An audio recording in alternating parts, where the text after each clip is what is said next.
Jake Morrison opened his eyes and saw colors he had never seen before. The ceiling above him glowed with soft blue and purple lights that moved like water. His body felt strange and heavy.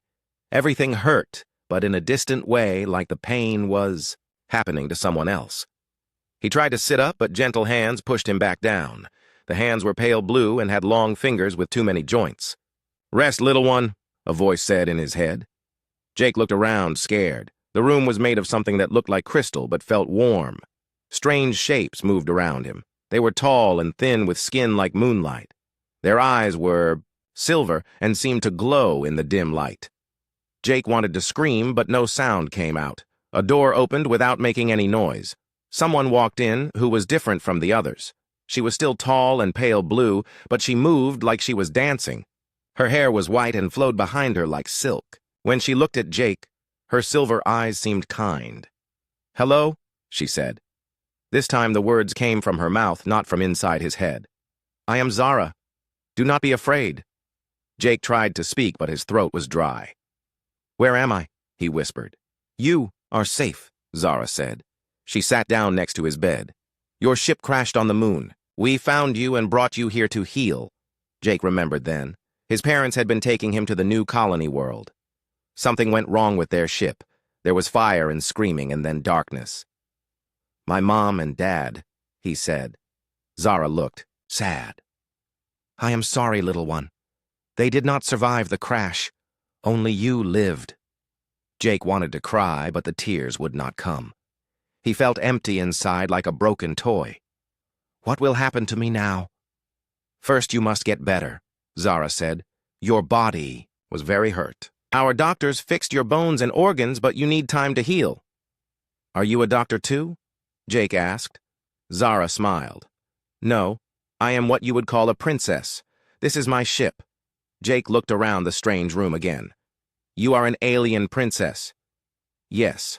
My people are called the Valeth. We have been traveling the stars for many thousands of years." "Why did you save me?" Jake asked. Zara was quiet for a moment. "When we found you in the wreck, you were dying. Most of my people would have left you there. They do not like to get involved with other species, but I could not leave a child to die alone." A door slid open and another Valeth entered. This one wore dark clothes and had scars on his face. His silver eyes were cold when he looked at Jake. "Princess, you should not be here," he said. "The council has decided. The human child will be returned to his people as soon as he is healed. His memory will be wiped clean." "Commander Vex," Zara said, standing up. "I told you I would handle this." "The council does not trust humans," Vex said. "They are violent and unpredictable. This one could bring danger to our people." "He is just a child," Zara said. Her voice had steel in it now. "Children grow up," Vex replied, "and human children grow up to be warriors." Jake listened to them, talk about him like he was not there. He was scared, but also angry. "I am not violent," he said loud enough for both of them to hear. Vex looked at him with surprise. Most aliens could not understand Valeth language, but Jake seemed to know what they were saying. "You learn fast, little human," Vex said. "That makes you even more dangerous." "Commander, leave us," Zara ordered. "That is a command." Vex bowed stiffly and left the room. When he was gone, Zara sat back down next to Jake. "Do not mind him," she said. "He is a good soldier, but he does not trust easily." "Will you really erase my memory?" Jake asked. Zara looked uncomfortable. "It is the law. When other species learn about us, they usually try to steal our technology or attack us. We have learned to be careful." "I would not do that," Jake said. "I know," Zara said softly. "But I am not the one who makes the rules." Over the next few days, Zara visited Jake often. She taught him more Valeth words and told him stories about the different worlds she had seen. Jake told her about Earth and humans and how they had only just started traveling to other stars. "Your people are brave," Zara said one day. "Most species wait until they have perfect technology before they leave their home world. Humans travel in ships that barely work and hope for the best." "My dad said that is what makes us special," Jake said. "We do not wait for things to be perfect. We try anyway." Zara smiled. "Your father was wise. The doctors said Jake was healing faster than they expected. Human bodies were tough and adapted quickly to their treatments. Soon he would be strong enough to travel. "I do not want to forget you," Jake said to Zara one evening. "The memory wipe will be gentle," Zara said. "You will remember your parents and your life before the crash. You just will not remember us." "That is not fair," Jake said. Zara reached into her robes and pulled out a small crystal pendant. It was no bigger than Jake's thumb and glowed with soft inner light. "This is against all our laws," she said quietly. "But I cannot bear the thought of you forgetting completely." She pressed the pendant into Jake's hand. "Hide this well. Never let anyone else see it. If you ever need help, truly need it, press the crystal and speak my name. I will hear you no matter how far away you are." Jake looked at the beautiful crystal. "Will I see you again?" "I do not know," Zara said. "The galaxy is very big, and my people do not like visitors. But maybe someday when you are older, things will be different." The next day, they brought Jake to a small ship that would take him back to human space. Zara came to say goodbye. She looked sad but tried to smile. "Be strong, Jake Morrison," she said. "Grow up to be the good man I know you will become." "I will never forget you," Jake promised. "I hope not," Zara whispered. The ship took Jake to a human colony world where families took in orphaned children. He hid the crystal pendant in his clothes and never told anyone about the alien princess who had saved his life. But every night, he looked at the glowing crystal and remembered silver eyes and a kind voice that had given him hope when everything seemed lost. Years passed, and Jake grew up strong and determined. He studied hard and trained his body. He learned about space and alien species and military tactics. The other children thought he was strange because he seemed to know things he should not know about aliens and space travel. But Jake remembered everything. He remembered the crash and the crystal room and the princess who had chosen to save a human boy when she could have left him to die. The pendant remained his most precious possession and his greatest secret. He wore it always close to his heart and waited for the day when he might be strong enough to cross the stars and find his way back to her. 15 years had passed since the crash that changed Jake Morrison's life. The scared 12-year-old boy was now a man of 27 with broad shoulders and hard eyes. Lieutenant Colonel Morrison stood at the window of the military transport ship looking out at the stars. His black uniform carried more medals than most soldiers earned in a lifetime. The other officers on the ship whispered about him when they thought he could not hear. Jake had joined the military as soon as he was old enough. He told his recruiting officer he wanted to go to space and fight aliens. Most people laughed at him. Humans had only been in space for 50 years and had not met many alien species yet. But Jake knew things others did not. He understood how. Aliens thought and moved because of his time with the Valeth. The Centauri Wars changed everything. The Krill Collective attacked human colonies without warning. They were insect-like creatures with hard shells and no mercy. Their ships swarmed like angry bees, and their weapons could melt through human armor like it was paper. Most human commanders did not know how to fight them, but Jake did. He studied the Krill attack patterns and found their weaknesses. Insects worked as a hive mind, which made them strong, but also predictable. Jake learned to think like they did, and then surprised them by doing something completely different. His first major victory came at the Battle of New Harmony. The Krill had surrounded the colony with 100 ships. The human fleet was outnumbered, 10-1. The admiral wanted to retreat, but Jake had a different plan. "Let me take my squad down to the planet's surface," Jake told the admiral.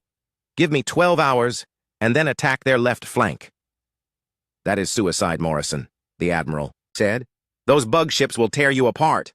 "Not if they are looking the wrong way," Jake replied. Jake and his team landed on New Harmony in the middle of the night. They found the main Krill communication tower and planted explosives around its base. When the human fleet attacked the next morning, Jake blew up the tower. The Krill ships lost contact with each other for precious minutes. In that time, the human fleet destroyed 30 enemy vessels before the bugs could reorganize. Word of Jake's tactics spread quickly through the human military. He was promoted and given command of his own unit. The Stormhawks were volunteers from every branch of the service. They were the best soldiers humanity had, and they followed Jake into impossible battles because he always brought them home alive. The war against the Krill lasted 5 years. Jake fought in dozens of battles and never lost a single one. He learned the weaknesses of other alien species, too. The Saurian Empire was proud and would not retreat even when they should. The Silicon Republic moved slowly and could not adapt to changing situations. The Hive Queens of Andromeda were smart, but too careful, and missed opportunities. Other human commanders started asking Jake for advice about fighting aliens. He taught them to think beyond human tactics. Aliens had different strengths and different blind spots. A human who could understand alien psychology could defeat enemies that were stronger and had better weapons. When the Krill War ended, Jake was the most famous soldier in human space. Politicians wanted him to retire and become a hero for the history books. Instead, he requested assignment to the frontier where humans were still exploring unknown space. "Why do you want to go out there, Morrison?" asked General Crawford. "You have done enough fighting. You could have any command you want." "Because that is where we will meet the next threat," Jake said, "and I want to be ready for it." The frontier was dangerous and lonely. Jake's team explored dead worlds and empty systems looking for signs of other civilizations. They found ruins of ancient species and strange artifacts that human scientists could not understand. Jake kept the crystal pendant Zara had given him close to his heart, but never spoke of it to anyone. 3 months ago, everything changed. Jake was leading a reconnaissance mission near the edge of known space when his sensors detected something massive moving in the dark between stars. It was too big to be a single ship and moving too fast to be a space station. Jake ordered his team to investigate from a safe distance. What they found made his blood run cold. Thousands of Krill ships were gathering in empty space, but these were not the same bugs they had fought in the war. These ships were bigger and stranger looking. Some were the size of moons and covered with weapons that glowed with deadly energy. "Sir, this is not possible," said Sergeant Lopez, his second in command. "We destroyed the Krill homeworlds. There should not be this many of them left." Jake studied the sensor readings. "These are not the same Krill we fought. Look at the ship designs. These come from somewhere else." The Stormhawk spent 2 weeks watching the alien fleet. More ships arrived every day. Jake counted over 1 million vessels and they kept coming. This was not a raiding force or even an invasion army. This was something designed to wipe out all life in the galaxy. "We need to warn Earth," Lopez said. "Earth is too far away," Jake replied. "By the time word reaches them and they organize a defense, this fleet will have destroyed half the colonies." Jake looked at the readings again. The alien superfleet was massive beyond anything humans had ever faced. Even if every human ship joined together, they would be outnumbered 1,000 to 1. No single species could fight this threat and win. That night, Jake sat alone in his quarters holding the crystal pendant Zara had given him all those years ago. He had kept her promise and never shown it to anyone. The crystal still glowed with soft inner light, just as it had when he was 12 years old. Jake thought about the alien princess who had saved his life. The Valeth Empire had technology that was far ahead of anything humans possessed. Their ships could bend space, and their weapons could destroy planets. If anyone could help fight this new threat, it would be them. But the Valeth did not trust other species. Commander Vex had made that clear 15 years ago. They stayed hidden in their own space and avoided contact with younger races. Why would they risk their lives to help humans they had never met? Jake looked at the crystal pendant again. Zara had told him to use it only if he truly needed help. This was not just about humans anymore. If the new Krill fleet was as powerful as it looked, they would destroy every species in the galaxy. The Valeth would be just as dead as everyone else when the aliens finished their work. Jake pressed the crystal and felt it grow warm in his hands. "Princess Zara of the Valeth Empire," he said quietly. "This is Jake Morrison, the human boy you saved 15 years ago. I need your help. We all need your help." The crystal flashed once and then went dark. Jake did not know if the message had been received. The galaxy was vast, and 15 years was a long time. Zara might be dead or too far away to hear him. The Valeth might ignore his call even if they received it. But Jake had learned long ago that humans did not wait for perfect solutions. They tried anyway and hoped for the best. He had sent the message. Now all he could do was prepare for war and pray that somewhere among the stars an alien princess remembered a frightened boy she had chosen to save when she could have left him to die. Jake called his team together and showed them the sensor readings of the massive alien fleet. The Stormhawks were good soldiers, and they did not panic when they saw the numbers. They asked practical questions about weapons and tactics and supply lines. "Sir, what are your orders?" Lopez asked when the briefing was finished. Jake looked at his soldiers. They were the best humanity had to offer, and they trusted him completely. "We are going to find allies," Jake said. "This threat is too big for humans to face alone. We need to convince other species to work with us." "The aliens do not trust humans," said Corporal Chen. "Most of them think we are too young and violent." "Then we will have to prove them wrong," Jake replied. "We have something they do not. We know how to bring different groups together and fight as one team. That might be exactly what the galaxy needs right now." Princess Zara stood on the bridge of her flagship, watching the stars through the great crystal viewport. She was no longer the young princess who had saved a human boy 15 years ago. War and responsibility had changed her, just as they had changed Jake. Her white hair was now pulled back in the severe style of a military commander, and her silver eyes held the weight of an empire's survival. The Valeth Empire was ancient and powerful, but it was also dying slowly. Their people had fewer children each generation, and many of their worlds were empty now. The High Council spent more time arguing about old laws than facing new threats. Zara had been promoted to Supreme Admiral not because she was popular, but because she was the only one willing to make hard decisions. 3 days ago, her scouts had brought terrible news. A massive fleet of unknown aliens was massing at the edge of the galaxy. The ships were unlike anything in Valeth records, and there were millions of them. Whatever species had built this armada wanted to destroy everything in their path.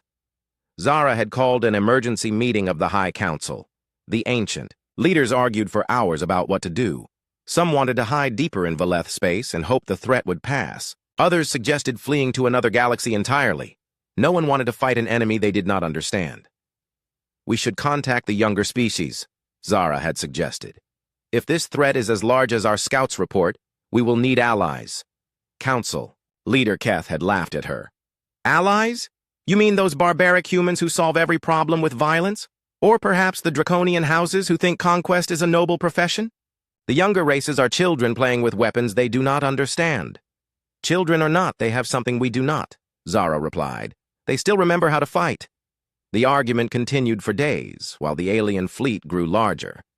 Zara grew frustrated with the endless debates. The Valeth had become so civilized they had forgotten how to defend themselves. Their weapons were powerful, but their warriors had no real experience with warfare. That was when the message came. Zara was in her private chambers reviewing fleet deployments when the communication crystal on her desk began to glow. She had given dozens of such crystals over the years to diplomats and allies. Most had never been used, but this crystal was different. She recognized it immediately, even after 15 years. It was the one she had given to Jake Morrison, the human boy she had saved against all laws and customs of her people. Zara activated the crystal and heard a voice she remembered from long ago, though it was deeper now and marked by years of war. "Princess Zara of the Valeth Empire. This is Jake Morrison, the human boy you saved 15 years ago. I need your help. We all need your help." The message was brief, but it told Zara everything she needed to know. Jake had grown up and become a warrior, just as Commander Vex had predicted. But more importantly, he was asking for help, which meant the threat was too big for humans to face alone. Zara made her decision quickly. She took her personal flagship and 3 escort vessels and left Valeth space without permission from the High Council. Her officers were nervous about disobeying orders, but they trusted their admiral's judgment. The journey to human space took 5 days, even with Valeth technology that could bend space and time. Zara used the time to study everything. Her intelligence service knew about humans. They had grown and changed dramatically since she last saw them. The small species that barely knew how to build starships had become a significant power with colonies across dozens of star systems. The report spoke of a human military leader named Jake Morrison who had won impossible victories against alien enemies. The descriptions matched what Zara remembered of the determined boy she had saved. Humans did not wait for perfect solutions. They tried anyway and somehow made it work. Zara's ships arrived at the coordinates Jake had provided. It was a human military base built inside a large asteroid. The base was heavily armed and surrounded by patrol ships, but it looked tiny compared to Valeth technology. "Admiral, we are being scanned," reported her sensor officer. "The humans have detected us." "Of course they have," Zara said. "Send a message. Tell them Princess Zara of the Valeth Empire wishes to speak with Lieutenant Colonel Jake Morrison." The response came quickly. Jake's voice sounded older and more serious than she remembered, but it was definitely him. "Princess Zara. Thank you for coming. Request permission to come aboard your ship."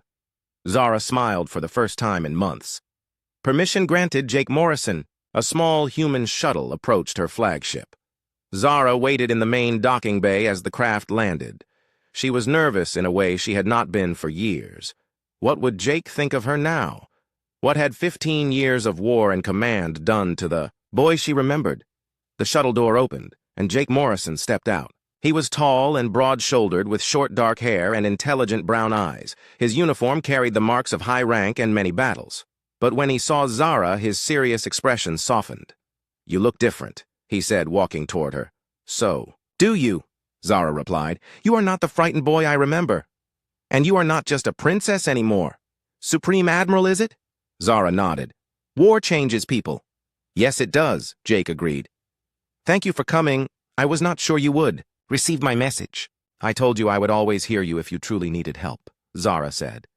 "Show me this threat that has you so worried." They walked together to the ship's main briefing room. Jake's stride was confident, but Zara noticed he favored his left leg slightly.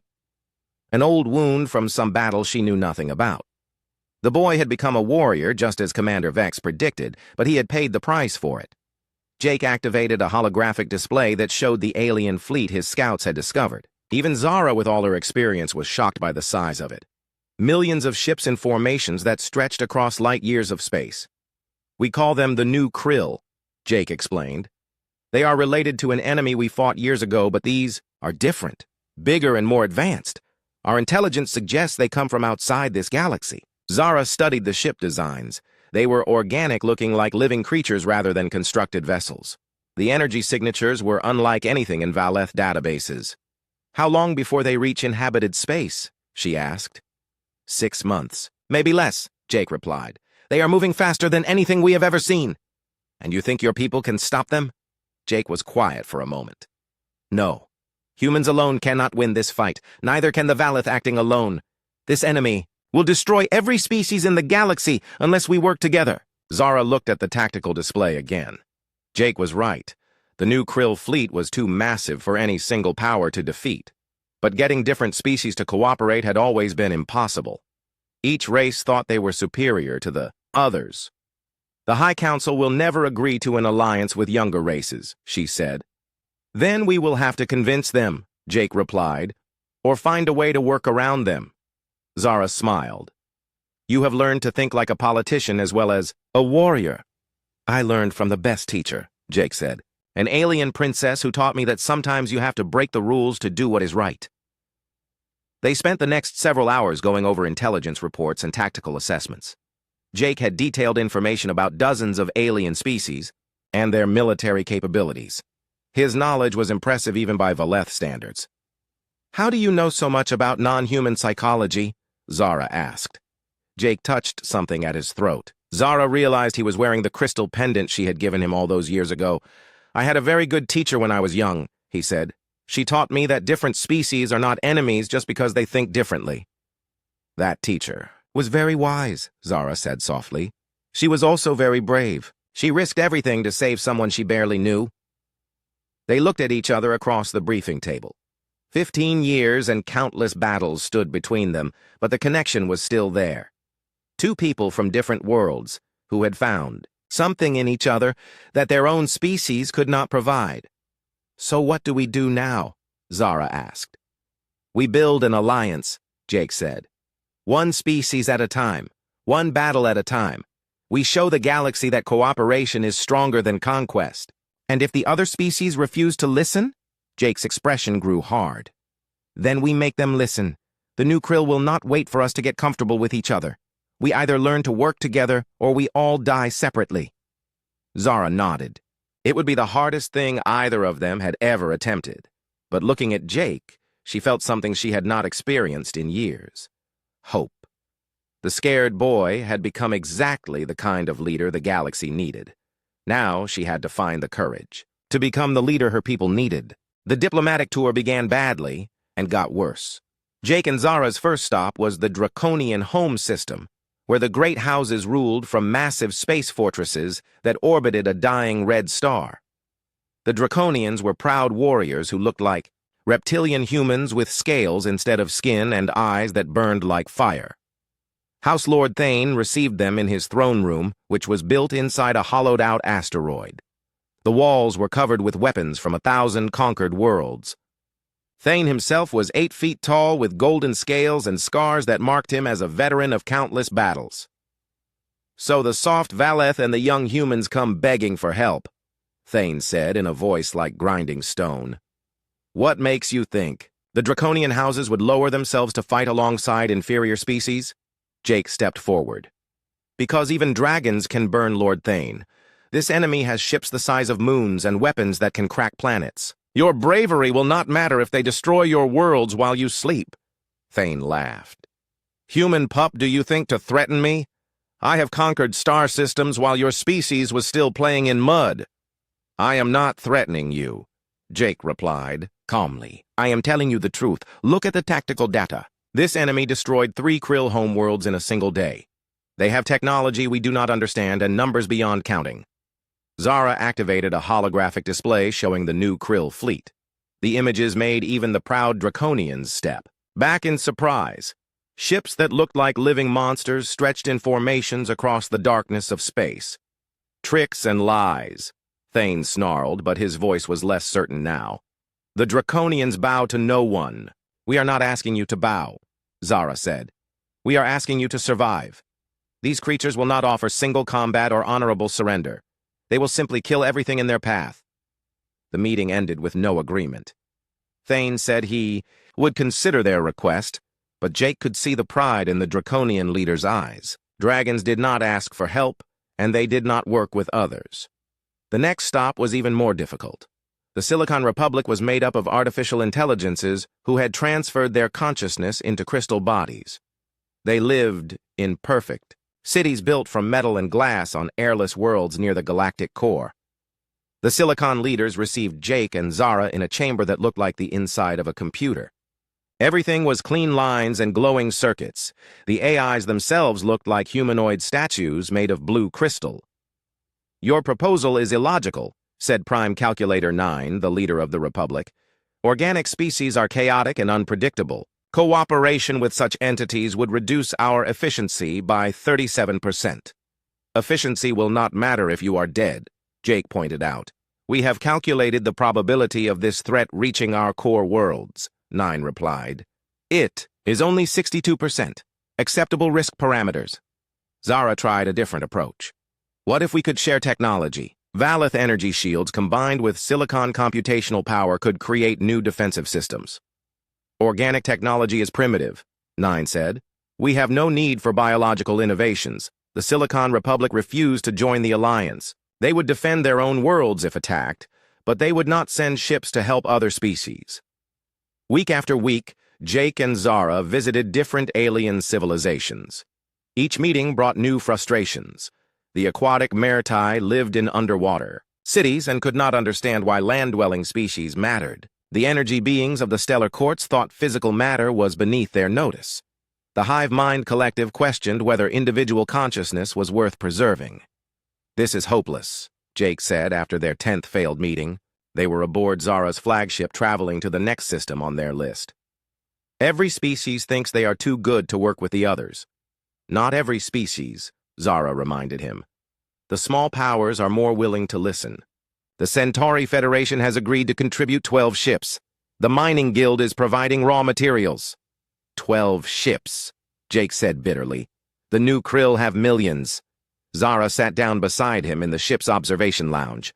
Through the Crystal windows, they could see the swirling colors of hyperspace as the ship traveled faster than light between stars. "When I was young, I thought the galaxy was simple," she said.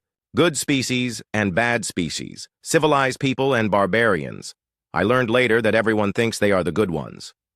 "The Draconians conquer other worlds for sport," Jake said. "How is that good?" "They think it makes them strong, and that strength protects the weak," Zara replied. "The Silicon Republic believes emotion and chaos lead to suffering, so they remove both. Every species has reasons for what they do." Jake was quiet for a moment. "You sound like you are defending them." "I am trying to understand them," Zara said. "If we want them to change, we need to know why they act the way they do." The next morning brought news that changed everything. Jake's intelligence network reported that new Krill scouts had been detected in the outer systems. The main fleet was still months away, but advanced forces were already probing galactic defenses. The first attack came at Dawn Colony, a small human settlement on the edge of explored space. The colonists sent a desperate distress signal before the communication array went silent. When rescue ships arrived 3 days later, they found nothing but empty space where the colony had been. Word of the attack spread quickly through the galaxy. Suddenly, the new Krill threat was not a distant possibility, but a present danger. Jake and Zara found that species leaders were more willing to listen when death was approaching their borders. But listening and acting were different things. The Draconian houses sent a single battleship to patrol their frontier.